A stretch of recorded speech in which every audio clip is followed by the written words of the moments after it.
Hello, welcome to another episode of Botox and Burpees, the BISON 15.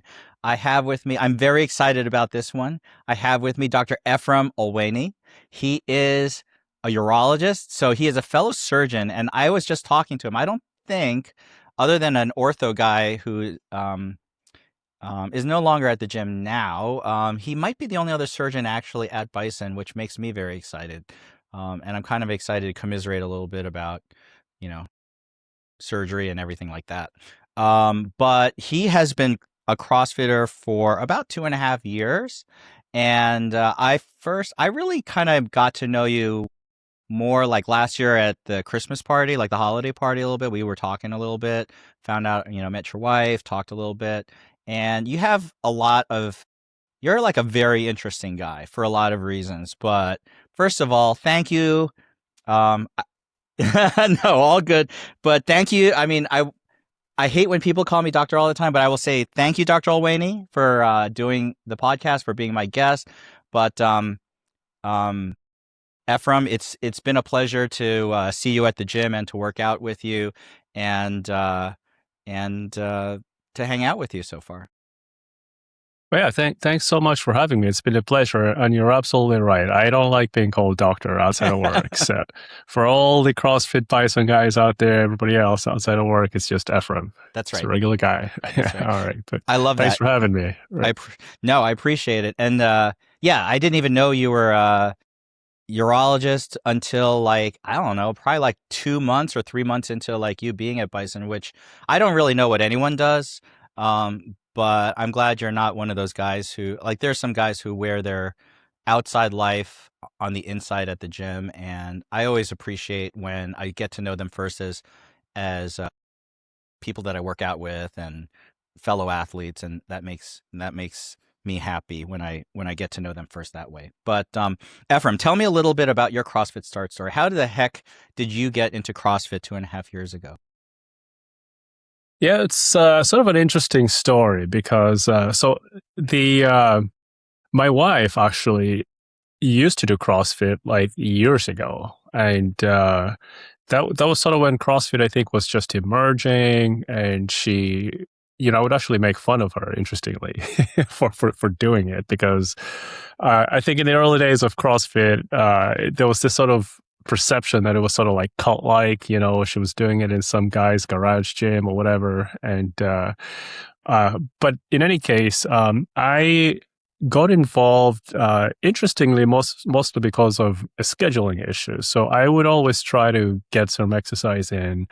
Exercise has been something that always had a way of balancing me, grounding me. So through challenging residencies and fellowships, a lot of times before a big case that I'm stressed about, I would like to go out for a run back in the days when my knees were fine, or do some sort of exercise the day before, get a good night's rest. And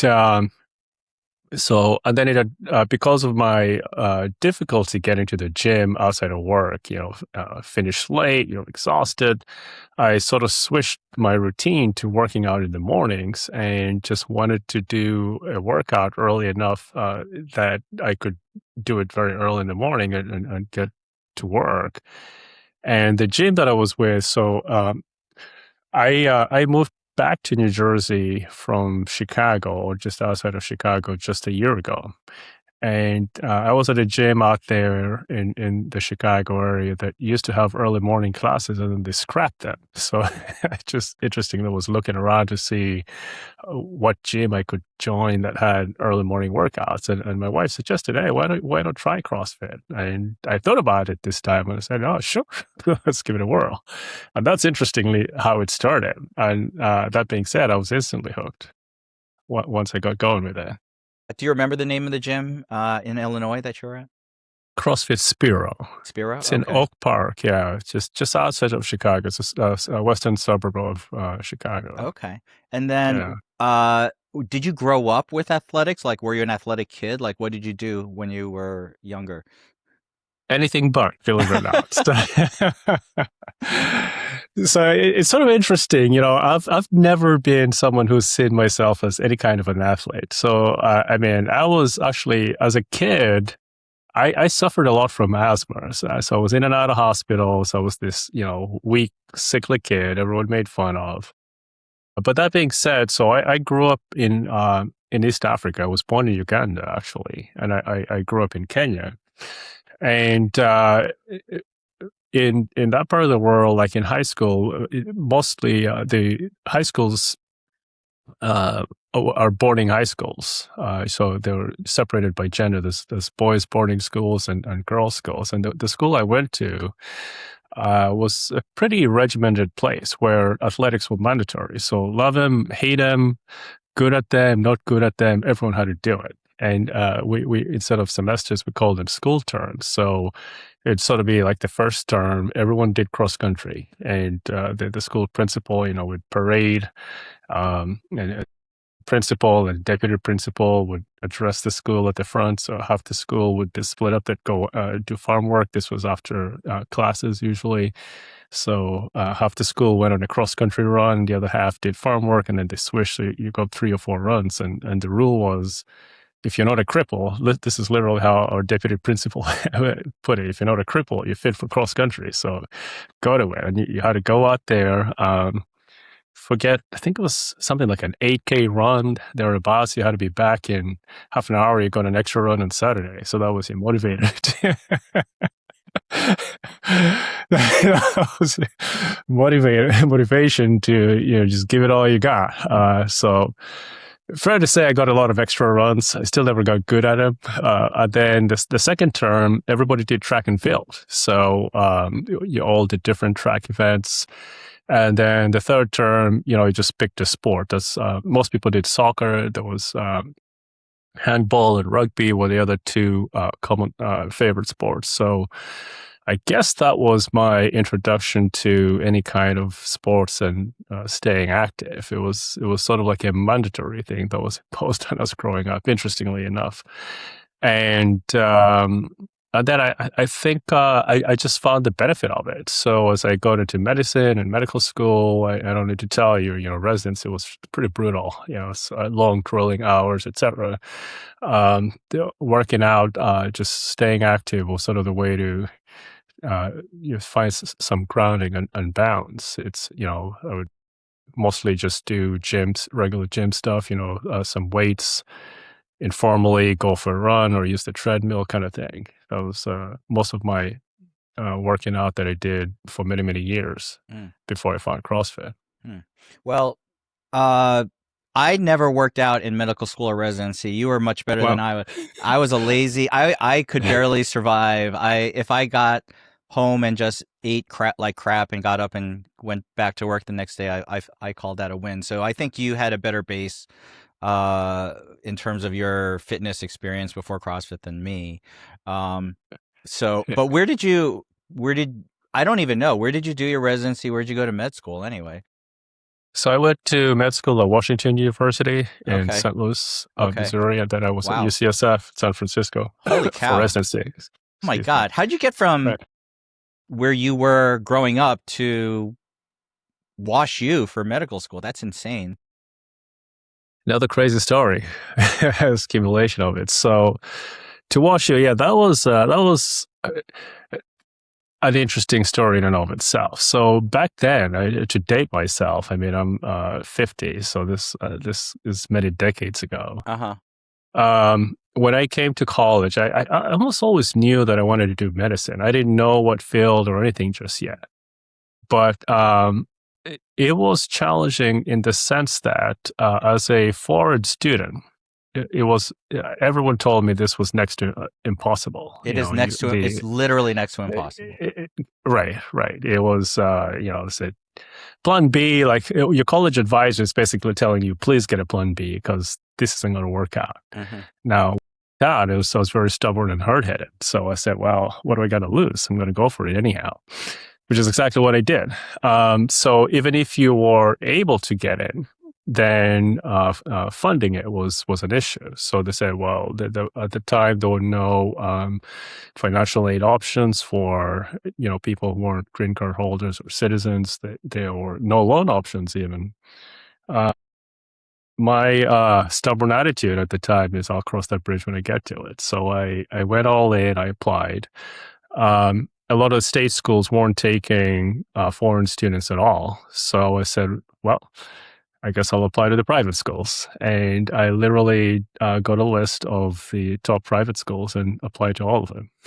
And I got it at WashU, and and then I faced the obstacle everyone warned about. I could pay for it. Their policy was to basically pay for all 4 years up front because they didn't want to have any uncertainty. So I said, oh, well, I don't have that kind of money. So I took time off and did research. So I was going to try to figure this out somehow. And that's how I got into urology. So my research mentor, who I found again through a completely chance encounter, just happened to be a urologist and a great guy, phenomenal human being and surgeon and mentor who I'm still in touch with, but influenced me strongly.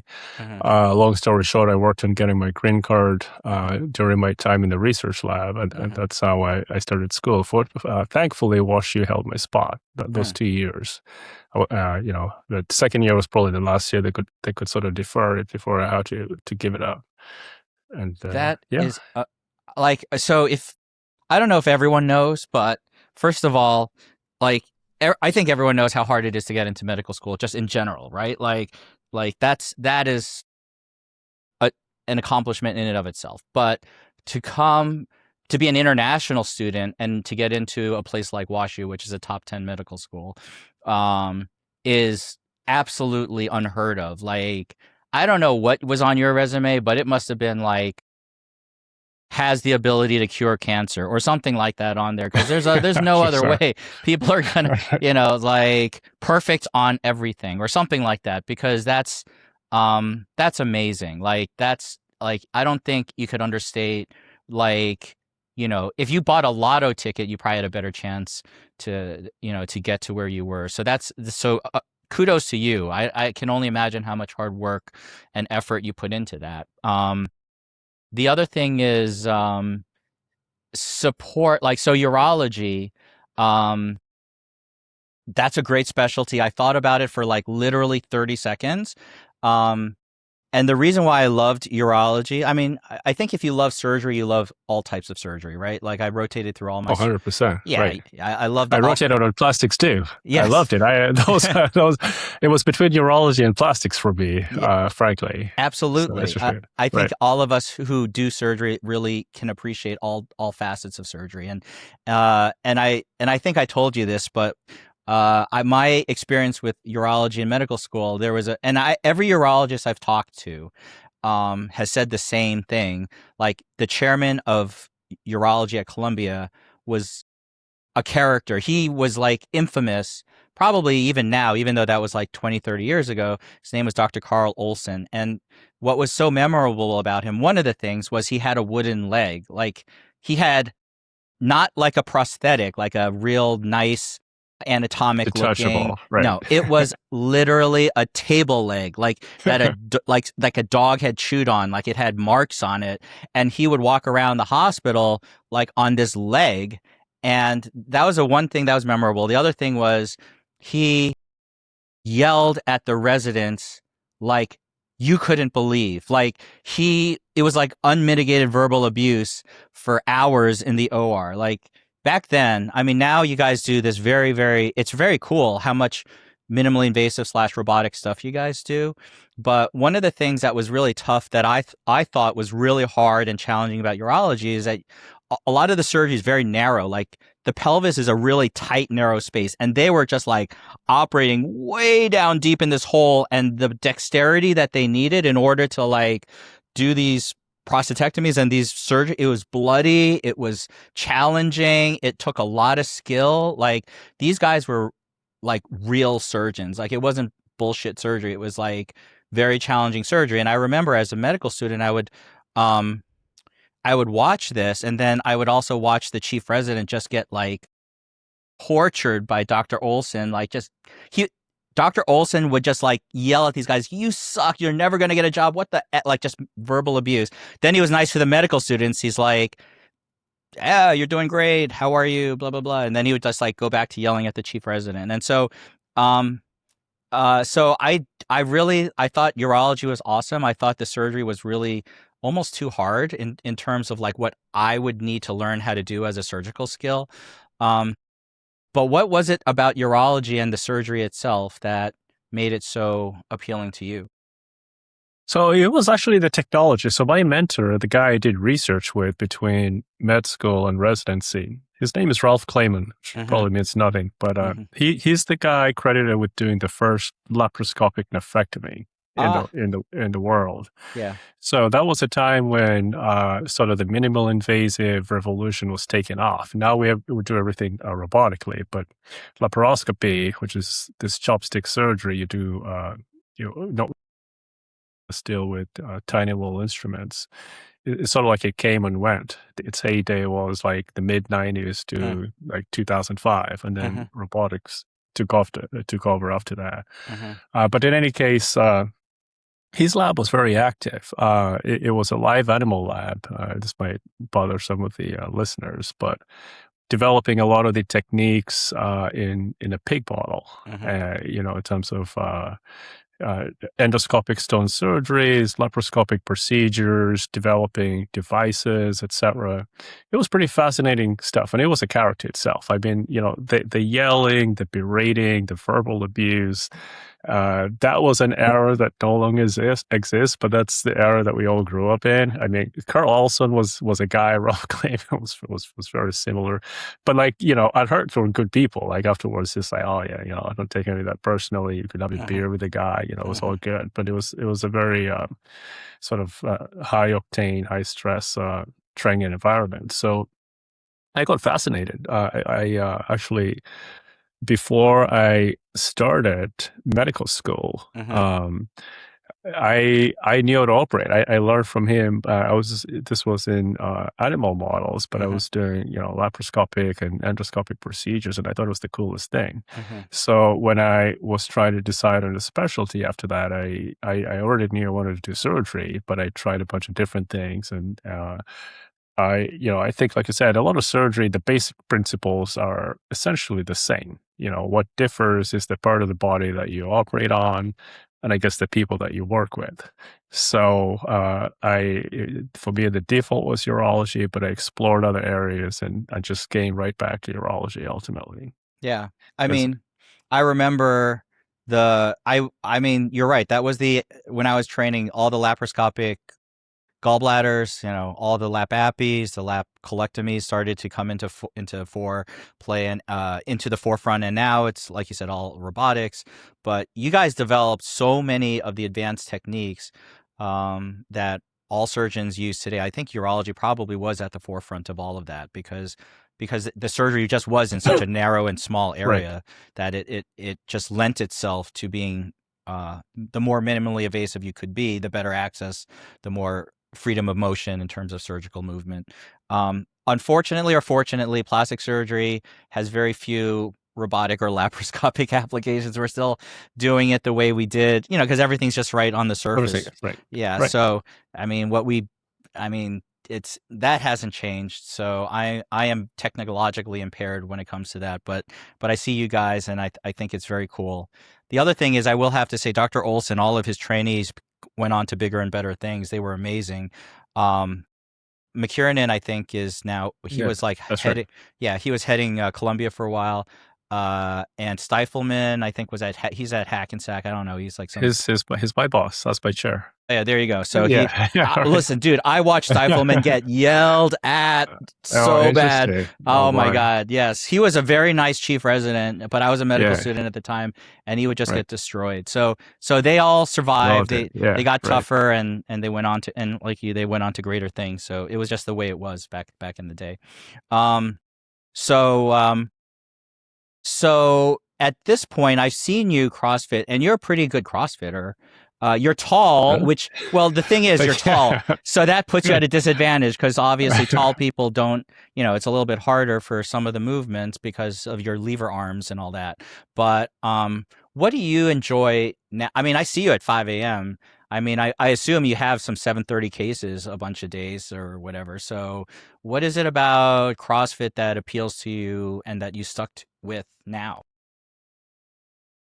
Yeah, I've been thinking about that a little bit. I think a lot of it has to do with the challenge. So when I started CrossFit, first of all, I did sort of the intro. I found it pretty intimidating. I walked in the gym, see guys like putting up some massive weights, doing these very highly complex movements. I was like, holy smokes, and so then you start doing it little by little, and I was terrible at it. I mean, I appreciate the compliment there. I've never really, I feel like I'm growing and making progress. I don't think I've ever thought of myself as a great CrossFitter, but I feel like I'm making progress. I mean, I was, I think already advanced in age when I started it. So part of me feels like I wish I started a little bit younger.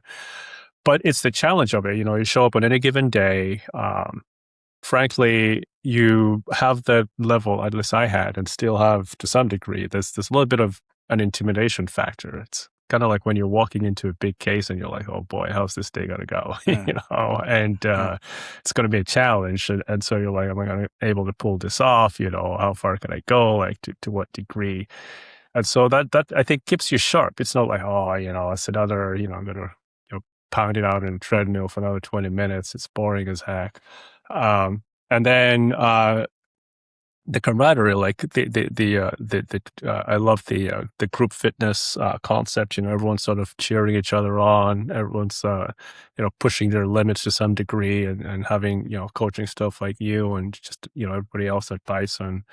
So and then I mean it's pushing yourself out of your comfort zone. So it's your range of different exercises that you do is far greater than any exercise regimen I've been a part of. It's like there's the uh, lifting component, there's the gymnastics piece, there's the cardio, there's the running, the rowing, the skis, biking, pushing sleds, and all this stuff. So it's such a wide variety of functional movements, and I enjoy the challenge. I think it gives your body uh, basically your engine sort of in good running shape. And I will say that after decades, even though we're sort of exercising, I mean, I don't think the exercise I did before was anywhere near as intense. I mostly sort of did it for, if anything, the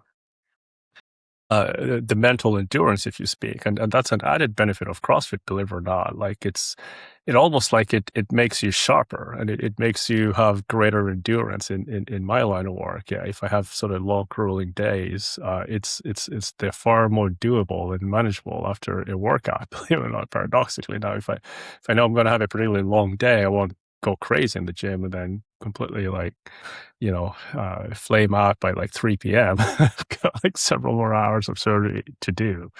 But on the flip side, it's I think because your physiology changes somehow, you've got better blood flow, you're just more focused, more energetic, etc. So I find that this is a huge mental benefit to the workouts, physical benefits, obviously, and just keeping yourself guessing, challenging yourself. And the fourth thing is, after sort of like decades of poor posture, whether it's hunched over a table, sitting, or whatever, all your joints stiffen up. I used to very much dislike gymnastics because as soon as I got on that ring, I mean, everything screamed at you. There was no hiding from like how stiff you are, when you're up on that ring. And interestingly, you just keep pushing at it, doing it, and my shoulders and mostly my shoulders, I would say, are the most supple they've been in years. So when you start seeing the benefits and you make those gradual progressions, it's that positive feedback. So you feel like you want to keep improving, and so which is again not like any exercise regimen I'd ever previously been a part of. You have said a lot of stuff that just resonated with me. The first, for sure, is like, yeah, there is an anticipation before a big case that is very similar to a workout when you're sitting there and you're like, oh my God, like, whatever it is, 21, 15, 9 of this, like, how am I going to Hmm. do? Or whether you approach your 5x5 back squat or this, like, you don't know like you're challenging yourself if you're doing Right. it right. Like you're like, there Right. is, I don't want to say fear, but there is definitely an anticipation about the challenge that you're about to face. And I feel so similarly like you do before a big case. And then almost, unfortunately, now almost every workout, I'm like, shit, how am I going to do on this? I don't know exactly. Let's give it a shot on this workout and let's go. Um, and you are by yourself in both situations. Like when you're operating, there's no, like when you're the attending, no one's there to help you. You are in it. You are taking responsibility for that. And It stops with you, right? yeah, the buck stops with you. And whether you get yourself into trouble and need to get yourself out, like it's on you. That is an awesome responsibility that I've come to appreciate more and more over the years, as opposed to a resident who just wants to do every cool case that's around, and then without knowing, like understanding that sense of it. And then also with workouts, like you are only as good as what you push yourself or decide what you want to do that day. And so that type of responsibility is very important, and that speaks to me for sure. I agree that I feel like most surgeons have terrible um, long-term chronic issues because of poor ergonomics. Like we all sit like in surgery hunched, or maybe the table's too, for you probably as a tall guy, like operating in residency where everyone kept the table low, like you were Yeah. probably dying. For me, Yeah. I had to step on like 4 step stools to get up to the height that the Well, I've had mentors that didn't raise the table. It's like, you know what, just suck it up. So, that's it's a lot of like egos and stuff. So you're that right. I'm you're like, right. I would sit legs there on, wider. yes, I would sit there on like 2 step stools, and then if I had to move around the other side, I have to ask the circulator to move the step stools with me. And yeah, the attending is the boss, so they don't really care what happens for the assistants. But so everyone has really poor posture. Everyone has like terrible mobility, and I agree with you that CrossFit, I think, really increases the longevity if you do it right in terms of like your function, your capabilities. And even if my mobility isn't great, it makes me more aware of it so I can work on it. And so I keep working on my mobility, and like you said, shoulders for sure, and all of that. So, what is your favorite movement at this point? What do you like? What kind of workouts do you really enjoy in CrossFit at this point? And what do you hate? Let me also find out what you hate. I like lifting.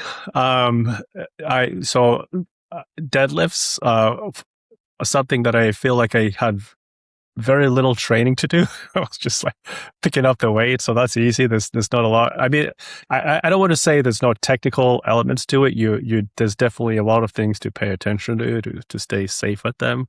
But it was just, I would say, one of the movements that I think came a little bit easier for me, so it became a favorite.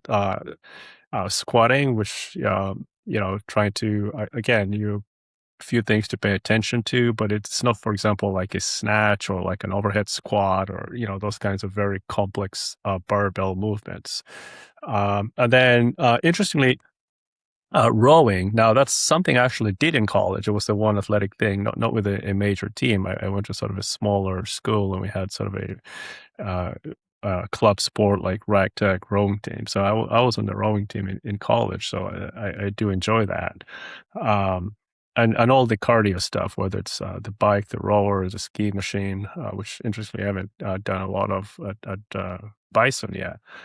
Um, I'm appreciating gymnastics more as I make small progressions through it, because I feel like it really paradoxically opens up your mobility more than you would think. All the kipping, all the pull-ups and things like that. Least favorite, upside down stuff.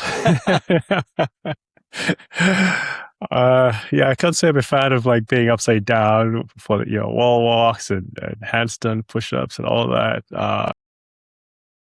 And the overhead barbells are very challenging for me as well. Like just the balance with overhead squats, and even snatches. I feel like I'm slowly starting to get the technical elements of snatching little by little. Overhead squats, I got a long ways to go with those.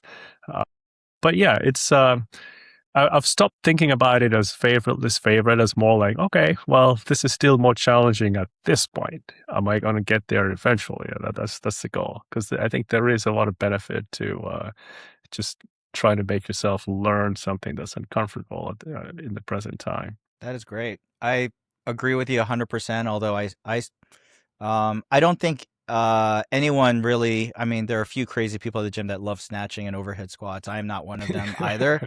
Right. And I think most of the upside down stuff is also very challenging unless people had a gymnastic background in some way or something like that.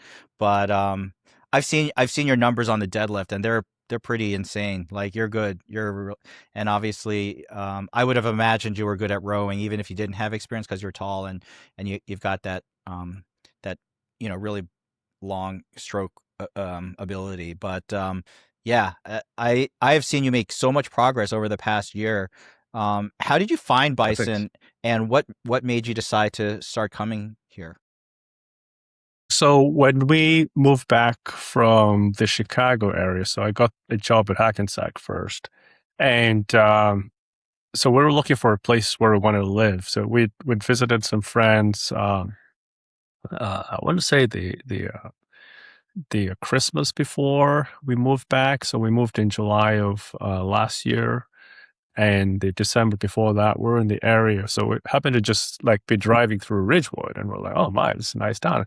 Interestingly, all the years I lived in New Jersey before, never made it up to Ridgewood, believe it or not. So when we stopped there for lunch, and we're like, oh man, it's a great place to live, and it was nice to see that it wasn't too far of a commute from Hackensack. So originally, it was just a geographical search. I mean, we're sort of like, okay, we may want to live around this area, and it was really hard to get a place in Ridgewood. So we found a place in Midland Park. And lo and behold, since I was into CrossFit at that point, also, start from, all right, we're going to be settling around here, then looking to see where the CrossFit gyms around. And the BISON was a few blocks from my former place in Midland Park. That's kind of how we found it. And came in almost exactly a year ago. Just sort of checked it out, and I knew I would love it. It was much more intimidating the first time around. It was much more intense than the previous CrossFit gym I was at. Really? How Yeah, so? it's like bigger. It was much more organized. I'll give it that. Where you go to your dedicated spot and it's all pre-assigned. In the previous gym, it was just sort of like, hey, you show up. Yeah, the class capacity at my old gym was only 15 people. And so you would like show up and like, if you had to do stuff on the rig, you just sort of like, I guess, assigned yourself. Yeah. So sometimes you found a rig that wasn't like your height or whatever. But so it was organized, and the number of very serious athletes, like, real beasts at Bison, definitely much more so than my previous gym. I'm not aware of uh, any of the coaches or members at my previous gym that competed like on a national level or going out to like regional and national competitions, and that was the case at Bison. So I was like, oh boy, I'm going to be like totally like the weakest guy at this gym. Not when you're working But I out was with me, but okay. like, but yeah, it was nice, just little by little, you settle in, and yeah, it was great. I love the community is great, the organization, the coaching, I think is top rate, and I was a lucky find. And since then, I've moved to Allendale. I'm sticking with Bison. Unfortunately, I'm not that far away, Yeah, so that's that's good. good. Yeah, Allendale Yeah. isn't too bad. Um, so let me ask you this, because I hear a lot of people who say, "Well, I really want to be going to the gym more, or I want to do CrossFit, but it's my business, my life, my work. It's just too much for my kids." And I want you, who has a family, who has kids, who is a surgeon, to tell me how you fit gym into your life and your schedule to make it work. So I can tell these other people to shut up and just, if Dr. Olwaini can do it, then, you got no excuse here. Well, like I mentioned, it was a challenge for me initially, and that's why the biggest reason I switched to morning workouts. Now, yeah, getting up, whatever, 4:30 in the morning is a challenge for anyone. Some days I'm barely awake even when I walk into the gym, like sleepwalking. But it's great for several reasons. One, the kids are asleep. Two, it's at least a couple hours before I have to show up at work. So it's the first thing you do, you get it out of the way, you feel great. It's I think it takes a bit of just getting your body used to like a new routine and sticking with the routine. That's important. So it's like, yeah, I mean, there are been a few mornings, more than a few, like, I'm like, oh gosh, I got to wake up and do this. And you don't quite feel up to it, but you just do it. And you always feel great once you're done with the workout. So I think it's not always going to be like a time that you feel like it initially, or you want to push yourself to do it. I'm still guilty. There are weeks like when I'm on call and operating up, throughout the night. I've barely slept. I'm just like, all right, this morning, so I got to work out. I need to at least get a couple hours of sleep. But then most of the days, I think just making I don't want to say forcing, but well, maybe I will say forcing yourself to do whether you feel like it or not. You always feel better after you're done with it. And the more consistently you do it, then I think the more it sort of becomes second nature. Mm. But Yep. I think the morning time's great. If you have all these conflicting commitments, then unless you're like someone who works overnight, I think that you just find that time of day that, you're just going to say, all right, that's going to be my gym time. And then just fitting it in. That's what they say. Discipline outweighs motivation, and nobody wants you at 5 a.m. Everyone wants you at 5 p.m., but nobody wants you at 5 a.m. So, Right. but you're right. I think the people you echo what I've seen in everyone who makes it non-negotiable for themselves. They figure out a way to do it. But you're right. It's getting to that point. Just as an aside, how many calls a month do you take for your group or your practice at this point? Well, actually, it's not so bad these days. So, once you put your time in, then things do improve. So the way we do call right now is we take a full week at a time. So it's like Full week? full Oof. week, Friday morning to Friday morning, where you Oof. get all the emergencies, ER consults, etc. Ugh. Um, and I currently just have to do 4 of those a year. Now, so yeah, and consistently throughout my career, it's been anywhere between 4 to 8 calls a year. Uh, but yeah, those weeks can be pretty intense. That's There are very a lot of brutal. it can be, it really can. I mean, so there are times even at BISON, like I'll sign up for a class. Next thing you know, I have to go in at 2 a.m, do like some emergency case, and at that point, that class is gone. Right. Of Like, so all right, I go a couple of days later, and same thing happens. So they could be busy weeks, especially at a hospital like Hackensack. But that's 4 weeks a year. So Do you still love what you do? Are you burnt out at all or no? I'm not burned out at all. I do Okay. love what I do. Yeah. Okay. That's good. Yeah, and I do actually think exercise helps with that. It's all what mindset you have. I think burnout is a very real thing. There's a lot of reasons to be disgruntled, and don't get me wrong, we all of us gripe about different things. Oh It's how yeah. you stay sane, So Yeah, I gr- especially at a hospital like Hackensack or any large hospital basically. yeah, just the whole system in general. I mean, if it wasn't a hospital, there's always something to gripe about, But because nothing is perfect. But that being said, I think there's a difference between just blowing off steam and being truly burned out. And I think some of that has to do with the folks you work with, the environment you work with. But to a large extent, also how you take care of yourself. I think if you have something that you know, you can get your mind away from work, even if it's like an hour a day, like, working out or just spending time with your family. Those things do help. What do you do about nutrition? Like, do you focus on that? Is that something that you think about at all? No, 100%. Now, I am probably the luckiest guy in the sense that my wife knows more than I do about nutrition. She does most of the meal prep in our household. Mm-hmm. And I wouldn't say that she's a vegetarian, but she grew up eating mostly a vegetarian style diet. So do a lot of salads with fruit enhanced. I'm sorry, with protein added. Mm-hmm. So I think uh, most of my dinners are salads. Where you mix them Wait, up, whether didn't it's she grow up in Europe somewhere? in Poland. Yeah, Yeah. yeah, Oh, so they're yeah. very salad oriented in Poland? I No, didn't. no, quite the opposite. You know, like kielbasa and beef Yeah, I products. was about to say, how come Yeah, right. how come she grew up eating salads when everyone else in Poland is eating like I guess our kielbasa? household is just a little different, you know. Okay. So yeah. So in any case, I'm not the cleanest eater either. I've got two young kids, and you don't want to deprive yourself of the opportunity to have ice cream with them, or pizza and things like that. So that comes in. We try to that might be once or twice a week thing. But soups, salads, protein. I what I try to do, and it's something I'm learning. So I learned to fuel up before workouts with carbs. I'll usually try to get a bowl of oatmeal before I head out. And I actually learned that by accident. So I signed up for the Open.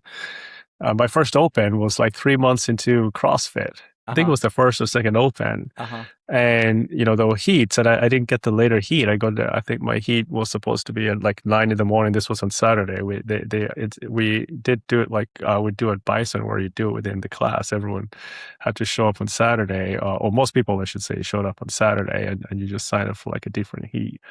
And I'd been struggling, wake at 5 in the morning, just roll out of bed, head to the gym. But during this Open, my hit was at 9, and I had to eat something. So I had like a big bowl of oatmeal, I think about an hour or so before. And that was like my best workout ever. I just felt so energized. I was like, this is great. This is something to this. So that's what I try to do is, fuel before the workout, try to eat as much protein, and for me, it's not so much that I track the calories or whatever, but believe it or not, it's how my body feels. Like after having done it a couple of years now, especially if I'm coming from the gym and I got a long day at work, if I don't eat and eat enough, then those are difficult days, and I just sort of almost by trial and error learn. I got to feel before, after workout, try to have a good serving of protein, because that sort of recovers. Your recovery is much faster after the workout. So, do eggs or a big breakfast sandwich or something along those lines. I see. And same for lunch. My lunch is usually my biggest meal. And then there'll be a salad with some protein added for dinners. That's very That's healthy. about it. Dude, that's pretty solid. What so where did you get this motivation to do what you do? Like, did it come from an outside influence, a mentor, a family member, yourself? Like, to get to where you were, like I said, and what you do currently takes a tremendous amount of something within yourself. Are you referring to the nutrition part Oh of it, no, or just no, your life my life? success. No, the nutrition I get. Like, you actually are probably a little more sensible than most surgeons that I know, but I just been looking back at your whole life so far, and I'm like, what is motivating you? Like, where did that come from? As a kid, as a young adult, like now, like where is that from? Um, so I think some of it is for some of us who choose medicine. I sometimes feel like you get a bit of a calling. It's like I mentioned at the start that I was unfortunately sort of a sickly kid. I don't, I don't think if you knew me as a 6, 7, 8-year-old, I gave myself any chance of like doing anything. But I think at some point, just spending that much time in and out of hospitals is what was the first thing that gave me that inner motivation, that inner calling. Like, all right, well, yeah, I want to do this when I grow up. And so, while I think, most kids are just having fun being kids, I guess I was one of those rare people who, from that pretty young age, knew what I wanted to be when I grew up. And that I feel like has been my central motivation for basically my whole life, that, through all the ups and downs over the years. Um, when it came to exercising, in some ways I was just forced into that. In high school I had no choice. And but then I appreciated the benefits it provided, and so for me that's motivation in of itself, because of what I get from it is better than alternative, because I've been through stretches when I don't do it, and I'm just dragging, more tired, if anything. I just feel like I'm not mentally as sharp as I need to be. So it's almost like a form of addiction, if you would. It's like I gotta do it to feel better Sure. and to be able to function. Yeah. Kind of No, thing. movement is medicine. Although I Right. have to say, the way you describe it, it feels like the most analytic reason to do exercise. You're like, well, I am a scientist. I did the experiment where I didn't do it and it wasn't good, and I did do it and it was good. So the control was not, the control part of it, was this, and this was the hypothesis. It worked, and so I guess I have to keep doing it because I basically proved to myself that this is of benefit to me. It's like the very You could say that's true. Yeah. I mean, it's, so you can experiment. I think we all sort of experiment with our bodies to some degree. yes, that is true. Inadvertently or intentionally. No, you're right. We all do, and I like that fact that you literally came upon almost everything that you do, which I agree on wholeheartedly is so positive. I did the same thing. I mean, it doesn't really matter what we learned in medical school or what we learned in our classes. Like, a lot of what we do in our lifestyle came not because some lecturer told us this was the way to live. It was we did these things and we found that this was truly the right way to eat, or the right way to move, the right way to to become healthy. So it's funny that even people with advanced degrees who've learned so much ended up trial and erroring these things for ourselves to try to figure out how Right. to stay healthy. Because We nobody in don't learn. medical school Yeah. told us how to be healthy. You figured it out Right. yourself. Well, people assume that, doctors know everything about health. You might know a lot about your field, but I would say a lot of friends and colleagues that we both know, we're not necessarily like the healthiest people, We are frankly. not. Right.